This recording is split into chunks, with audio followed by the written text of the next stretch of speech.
Artizanët duan, por nuk munden të shfrytëzojnë paratë e fondeve evropiane që ofrohen përmes programit IPART për zhvillim të ekonomisë dhe bujqësisë.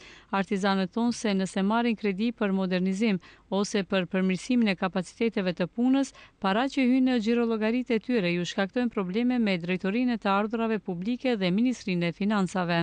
Iki 50% od ta investicija se vraća. Problemi është se paratë, përkatësisht 50% e investimit të përgjithshëm kthehet, ndërsa paratë patjetër duhet të kalojnë përmes xhirollogarisë së artizanit. Me këtë, artizani bëhet automatikisht obliguesi të TVSH-s. Mendoj se duhet të bëhen paralele investimit, pra paratë nga IPART të mos përzihen me firmën artizanale, por të jenë si garant për ndihmë për pajisje dhe objekt. Nga Ministria e Bujqësisë thonë se deri tani kanë pasur situata në të cilat realizimi i programit IPART është ndeshur me ligjet ekzistuese, por këtë e kanë zgjidhur.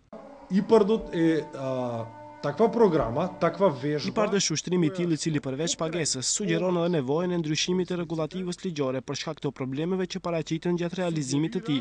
Vazhdimisht ndiqen rregullativa ligjore dhe reagohet menjëherë pasi të vërtetohen mospërputhjet. Mladenovski thotë se shkalla e shfrytëzimit të këtyre fondeve është ende e vogël, por se nga viti në vit rritet interesi për shfrytëzimin e tyre, bashkë edhe me cilësinë e aplikimeve që dorëzohen.